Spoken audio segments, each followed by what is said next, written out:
इसको तेज धार नाइफ से काटने वाला होता है, लेकिन तभी वो देखता है कि लड़की ना तो डरी हुई है और ना ही रो रही है। ये देखकर किलर उससे भी बड़े चाकू से उसे काटने का सोचता है। इतने बड़े चाकू को देख लड़की हंसने लगती है, जिससे किलर उससे गुस्से में पूछता है कि तुम क्यों हंस रही हो। जिस पर लड़की किलर को कहती है कि तुम मुझे नहीं मार सकते क्योंकि मेरा बॉयफ्रेंड मुझे तुमसे बचा लेगा। इस लड़की का नाम दामिनी है, जो स्टेशन पर अपने बॉयफ्रेंड के आने का इंतजार कर रही है। लेकिन उसी टाइम एक किलर वहाँ आकर दामिनी के चेहरे पर स्प्रे मारकर उसे बेहोश कर देता है। लेकिन दामिनी के पूरी तरह से बेहोश होने से पहले वो मुस्कुराती है, क्योंकि उसने अपने ब्लाइंड बॉयफ्रेंड को उसी स्टेशन पर आते देख लिया था। लेकिन किलर जब देखता है कि वो बंदा अंधा है तो वो चुपके से दामिनी को उठाकर वहाँ से ले जाता है, जिससे गौतम को थोड़ा शक होता है और वो दामिनी को आवाज देता है। ऐसे ही थोड़ा इधर उधर ढूंढने पर उसे दामिनी की रिंग मिल जाती है, जिससे उसका शक यकीन में बदल जाता है कि उसकी गर्लफ्रेंड दामिनी किसी मुसीबत में है। अब आगे क्या होता है चलिए जानते हैं दोस्तों। तो कहानी की शुरुआत एक सुनसान जगह से होती है, जहाँ इस कहानी का साइको किलर एक लड़की को बिस्तर पर लटाकर उसके हाथ पैर बांधकर बिना उससे बात किए उसका सर धड़ से अलग कर देता है। उसके बचे हुए शरीर को ले जाकर एक जगह पर रख देता है। सुबह यह मामला पुलिस तक पहुंचता है। पुलिस एक्शन में आती है और सारी फॉर्मेलिटीज को पूरा कर वहां से चली जाती है। इसी शहर में हमारा हीरो गौतम भी रहता है, जो देख नहीं सकता, मगर उसे दामिनी नाम की एक रेडियो जॉकी को सुनना काफी पसंद था और वो अक्सर उसका शो सुनता रहता था। दामिनी को सुनते सुनते गौतम को उससे प्यार हो गया था, लेकिन अभी तक ये सिर्फ वन साइडेड लव था। गौतम को अच्छी तरह से मालूम होता है कि कब किस समय दामिनी कहाँ जाने वाली है और आगे क्या करेगी, इसीलिए वो अपने दोस्त राजनायकम की मदद से उसको फॉलो करता रहता है। इसी दौरान दामिनी को फॉलो करते हुए वो एक शादी में पहुंच जाता है। गौतम गाना गाकर उसे इम्प्रेस करने की कोशिश भी करता है। थोड़ी देर में वो दामिनी को प्रपोज भी कर देता है, लेकिन दामिनी उसके प्रपोजल को शुरुआत में ठुकरा देती है। पर गौतम के काफी रिक्वेस्ट करने के बाद दामिनी उसे कहती है कि अच्छा ठीक है, कल मैं एक जगह पर जाने वाली हूँ, अगर तुम उस जगह का पता करके वहाँ मुझे मिल गए तो मैं तुम्हारे प्रपोजल को एक्सेप्ट कर लूंगी, साथ ही मान लूंगी कि तुम मुझसे सच्चा प्यार करते हो। साथ ही उसे हिंट देते हुए वो गौतम को कल का प्रोग्राम ध्यान से सुनने को बोलती है। अगले दिन गौतम पूरे ध्यान से रेडियो पर दामिनी का प्रोग्राम सुनता रहता है। दूसरी तरफ दामिनी रात के समय गौतम का एक रेलवे स्टेशन पर इंतजार कर रही थी, क्योंकि उसे पूरा भरोसा था कि गौतम जरूर आएगा। मगर काफी देर तक इंतजार करने के बाद भी गौतम नहीं आता और उसके बदले वो साइको किलर वहाँ आ जाता है, जो दामिनी के चेहरे पर स्प्रे करके उसे बेहोश कर देता है। लेकिन बेहोश होने से पहले दामिनी गौतम को वहाँ आते हुए देख लेती है और उसके चेहरे पर एक मुस्कुराहट आ जाती है। गौतम दामिनी के पास आते ही उसकी परफ्यूम की खुशबू को सूंघ लेता है। गौतम दामिनी को आवाज लगाते हुए बेंच की तरफ बढ़ता जाता है, मगर दिमाग से शातिर साइको किलर बड़े ही शांति से दामिनी को अपने कंधे पर उठाकर गौतम के सामने से निकल जाता है। ये सीन सुनने में जितना अच्छा लग रहा है, उससे कई गुना ज्यादा ही बोन चिलिंग एक्सपीरियंस देने वाला है। खैर गौतम को लगता है कि यहाँ कुछ तो गड़बड़ है, इसलिए वो पुलिस को कॉल करके यहाँ बुला लेता है और जो हुआ वो बताते हुए कहता है कि दामिनी को उसी साइको किलर ने अगवा कर लिया है। वहीं वो साइको किलर दामिनी को एक जगह लाकर उसके हाथ पैर काटने को तैयार ही था कि तभी उसकी नजर दामिनी के चेहरे पर जाती है, जिस पर किसी प्रकार का कोई डर नहीं था, बल्कि वो उल्टा मुस्कुरा रही थी। किलर उससे पूछता है कि तुम मुस्कुरा क्यों रही हो और तुम्हारे चेहरे पर कोई डर क्यों नहीं है। दामिनी उसे बताती है कि आज से ठीक 7 दिन बाद मेरा जन्मदिन है और मेरे जन्मदिन तक अगर मैं गौतम तक नहीं पहुंच पाई तो वो मुझे कहीं से भी ढूंढ निकालेगा। ये सब सुनकर किलर दामिनी को नहीं मारता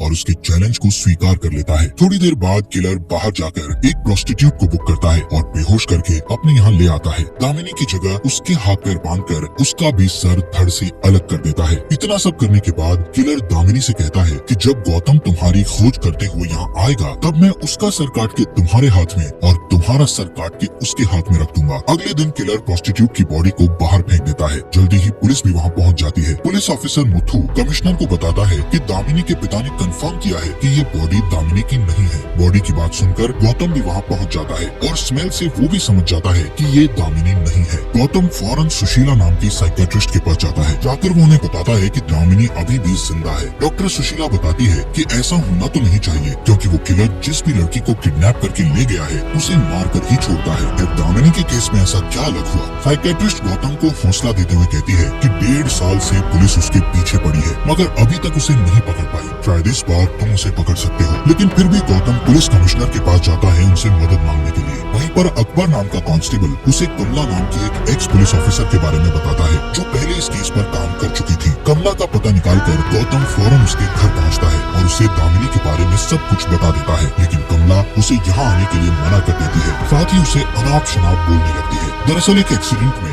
कमला ने अपने दोनों हाथ पैर खो लिए थे। इसके बाद से वो व्हीलचेयर के हवाले हो गई थी। इससे गुस्सा होकर गौतम उसे एक थप्पड़ मारकर वहाँ से चला आता है। दूसरी तरफ पुलिस वाले भी उस प्रोस्टिट्यूट के इलाके में पहुंचकर एक औरत से पूछताछ करने लगते हैं। औरत कहती है कि कल रात रानी ने मुझे फोन किया था और बता रही थी कि वो अपने कस्टमर के साथ है। उसका कस्टमर उसे अच्छी सी गाड़ी में कहीं ले जा रहा था। वो दिखने में भी काफी अच्छा था। इस तरह की कुछ जानकारी इकट्ठा कर पुलिस को पता चलता है कि किलर एक अमीर आदमी है। उसकी उम्र तकरीबन 28 से 30 साल के आसपास की है। उसकी 1 या 2 लग्जरी कार भी होगी। खैर उसी रात कमला अपनी माँ के साथ गौतम के घर पहुँचती है। इस बार उसने सोच लिया था कि वो गौतम की मदद करेगी और अब वो एक भी लड़की की जान नहीं जाने देगी। कमला कहती है कि सबसे पहले तो हमें इस केस की पूरी जानकारी इकट्ठा करनी होगी, जो कि अभी सीआईडी के पास है। इसलिए हमें वहाँ से सारी जानकारी लानी होगी। दरअसल 1.5 साल पहले वो इस केस पर काम कर चुकी थी। इसी वजह से उसे मालूम था कि सबूत और डिटेल्स कहाँ रखे हैं। कमला की मदद से गौतम सीआईडी के ऑफिस तक पहुँच जाता है। जब गौतम अलमारी खोलने ही वाला होता है तब एक आदमी पीछे से उसे पकड़ लेता है। तभी मुथु अपने घर की चाबी वापस लेने के लिए ऑफिस में आता है। मुथु को थोड़ा शक होता है पर वहाँ कोई नहीं था। मुथु के जाने के बाद हमको पता चलता है कि ऑफिस में दूसरा इंसान अकबर था और उसने ही उसको छुपा दिया था। कांस्टेबल अकबर गौतम की मदद करते हुए सभी डिटेल्ड पेपर्स की जेरोक्स कॉपी उसे दे देता है। खैर डिटेल्स को घर ले जाकर जब कमला उसको स्टडी करती है तो उसे पता चलता है कि अब कुल मिलाकर 14 लड़कियां गायब हुई हैं। उनमें से 4 तो प्रोस्टिट्यूट हैं और बाकी सभी लड़कियां अपनी फील्ड में काफी सक्सेसफुल थी। इसी तरह जो लड़की किडनैप हुई वो दिन दहाड़े रोड से गायब हो गई। गौतम पुलिस की टीम के साथ सभी विक्टिम्स के घर जाकर किडनैपिंग के बारे में पूछता है। सभी का कहना था कि घर लौटते वक्त रास्ते से उनकी बच्ची गायब हो गई थी। ये सारी बातें सुनकर गौतम हर जगह पर जाता है जहाँ इन लड़कियों को आखिरी बार देखा गया था। गौतम नोटिस करता है सभी क्राइम सीन पर एक चीज कॉमन है जो कि एक डस्टबिन था, जिससे गौतम और कमला समझ जाते हैं कि जब वो लड़की अपने घर वापस जा रही होगी तो उन्हें डस्टबिन के पास जरूर कुछ दिखा होगा। इसलिए वो अपनी गाड़ी को रोक कर उतरी होगी। पास ही खेल रहे बच्चों से पूछने पर उसे पता चलता है कि हमारे बच्चे ने रूपा नाम की लड़की के हाथ में एक पपी को देखा था। इस बात से गौतम और कमला प्रेडिक्ट करते हैं कि पहले किलर एक क्यूट से पपी को खरीदता होगा और उसे लाकर डस्टबिन के पास छोड़ देता होगा। फिर जब लड़की पपी को देखकर अपनी गाड़ी रोकती होगी तभी वो किडनैपर कहता होगा कि ये कुत्ता मेरा है, प्लीज इसे लाकर मुझे दे दो। और जैसे ही लड़की उसके पास जाती होगी वो किसी तरह से उनको बेहोश करके किडनैप कर लेता होगा। दूसरे दिन किडनैपर ठीक इसी प्लानिंग से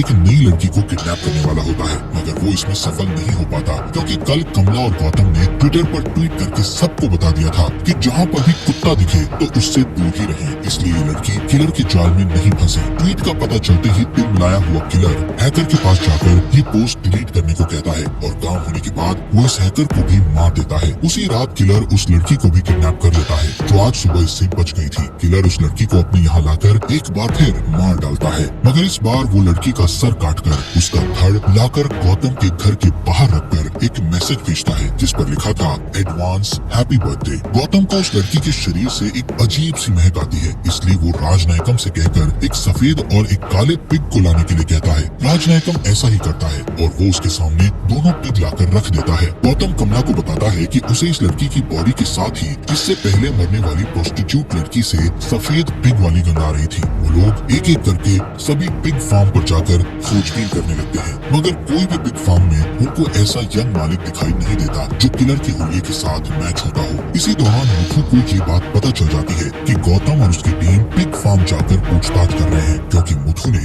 एक आदमी को गौतम के पीछे लगा रखा था। मुथु ऐसे ही एक पिग फार्म पर जाता है और इत्तेफाक से एक फार्म का मालिक वही किलर होता है जिसे ये अभी तक खोज रहे थे। पुलिस को अपने यहाँ देख किलर घबरा जाता है और पुलिस वाले को इंजेक्शन लगाकर बेहोश कर देता है। इसके बाद हम पुलिस वाले को उसके कमरे में बंद देखते हैं जिसमें किलर अपने सभी कारनामों को अंजाम दिया करता था। जब वो किलर वहाँ पर नहीं होता दामिनी उसको होश मिलाकर उसे यहाँ से भागने को कहती है, लेकिन मुथु कहता है कि मुझसे नहीं हो पाएगा। थोड़ी देर में वो साइको किलर मुथु के पास आकर उसे भी मार डालता है। इसी तरह सभी पिग फार्म की जांच करने पर गौतम और उसकी टीम के हाथ कोई सबूत नहीं लगता, लेकिन कमला को पूरा भरोसा था कि किलर इन्हीं में से किसी एक पिग फार्म में मौजूद होगा। नतीजे न मिलने पर बेचारा गौतम काफी दुखी होता है और फैसला करता है कि आज रात वो घर पर अकेला रहेगा। थोड़ी देर बाद साइको किलर की गाड़ी वहाँ आ जाती है। गौतम समझ जाता है कि ये किलर की गाड़ी है, इसलिए वो जानबूझकर अपने घर से बाहर निकलकर अपने हाथ में एक कैक्टस का पौधा लेकर गाड़ी के पास जाता है। वहीं दूर खड़ा राजनायकम अपनी गाड़ी से किलर की गाड़ी को फॉलो करने लगता है। दोनों के बीच बीच में एक काफी लंबी चेज होती है। दुर्भाग्य से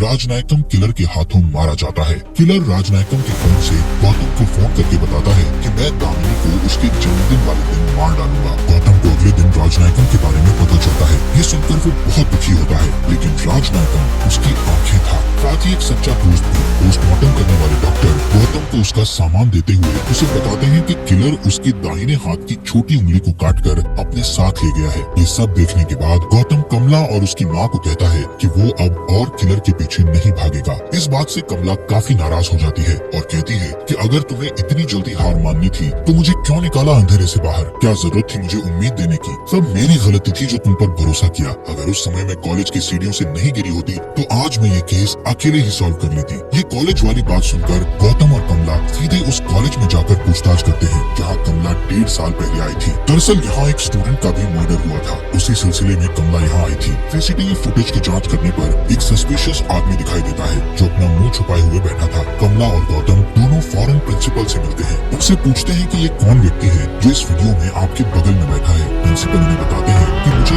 ये तो नहीं मालूम कि वो आदमी कौन था, लेकिन इतना जरूर कह सकता हूँ कि वो एक लेफ्ट हैंडेड था क्योंकि उसने मेरे यहाँ पॉपकॉर्न भी बाएं हाथ से लिया था। साथ ही पूरे फंक्शन के दौरान उसका दायां हाथ उसकी पॉकेट में ही था। ये सब जानकर गौतम के दिमाग में एक बात अचानक से स्ट्राइक करती है और वो फौरन ही जाकर राजनायकम के सामान की जांच करता है। इससे उसे क्लियर हो जाता है कि किलर की दाहिने हाथ में छोटी उंगली नहीं है। दरअसल ये सुराग था जो गौतम का दोस्त उसके लिए छोड़ कर गया था। जब किलर गौतम के घर आया था तभी गौतम ने उसकी गाड़ी का माप ले लिया था। इसी की मदद से वो अलग अलग कार बनाने वाली कंपनियों में पूछताछ करता है और आखिरकार उन्हें सफलता मिल जाती है। एक कार कंपनी वाला बताता है कि ठीक आपके बताए अनुसार अंगुली माल नाम का एक आदमी है जिसके नाम एक होटल है और एक पिग फार्म भी है। किलर का पता कर कमला और गौतम उसी पिग फार्म पर जाते हैं, मगर वहाँ उन्हें पता चलता है कि अंगुली माल अभी बाहर गया है। इसी मौके का फायदा उठाकर गौतम उसके ऑफिस की छानबीन करने लगता है। इसी खोज पड़ताल में गौतम को एक मैप मिलता है जो लाकर वो कमला को दिखाता है। यहाँ से सीन शिफ्ट होता है और हम एक बार फिर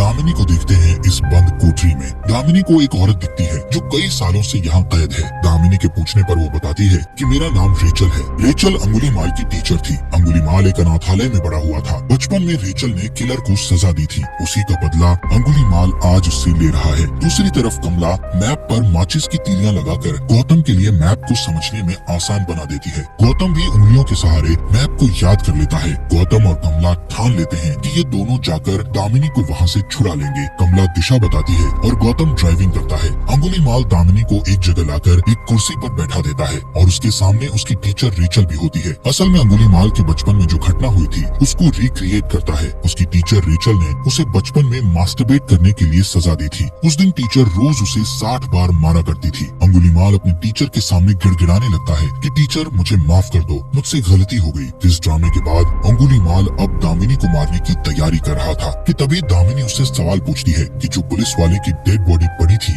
वो कौन था। इस पर अंगुली माल उसे बताता है कि जब मुझे गिरफ्तार करके जुवेनाइल होम ले जाया जा रहा था तब उसने मेरे साथ गलत हरकत की थी, इसलिए मैंने उसे मार डाला। गौतम और कमला भी उस जगह तक पहुंच ही जाते हैं। उनके अंदर जाते ही फैक्ट्री के अंदर लगे अलार्म बजना शुरू कर देते हैं। ये जानकर अंगुली माल जब गौतम को मारने ही वाला होता है तभी इलाके में पावर कट होती है। असल में कमला की माँ ने इस इलाके की लाइट को काट दिया था। अंधेरे में अंगुली माल गौतम को ढूंढने लगता है। अंगुली माल गौतम को बुलाते हुए कहता है कि मैं हार गया और तुम जीत गए, या तो मैं तुम्हें मारूंगा या तुम मुझे मार दो। तभी गौतम सामने आता है और अंगुली माल उसके पेट में छुरा मारकर उसे घायल कर देता है। गौतम भी बिजली का झटका देकर अंगुली माल को बेहोश कर देता है। बेहोश होते ही गौतम उसके हाथ जंजीरों से बांध देता है। उसके बाद गौतम दामिनी को ढूंढकर उसके हाथ पैर खोल देता है और जब ये दोनों यहाँ से भाग रहे होते हैं तब अंगुली माल जोर जोर से चिल्लाता है कि टीचर प्लीज मुझे अकेला छोड़कर मत जाओ, मैं अकेला नहीं रहना चाहता हूँ। ये सब सुन दामिनी चाबी लेकर उसकी तरफ फेंक देती है। जब अंगुली माल चाबी लेने के लिए आगे बढ़ता है तो उसकी टीचर रेचल चाबी को उठाकर निकल लेती है। अंगुली माल उसके पास जाकर उसका पेट फाड़कर खुद को जंजीरों से आजाद कर लेता है। जब तक वो भागकर बाहर आता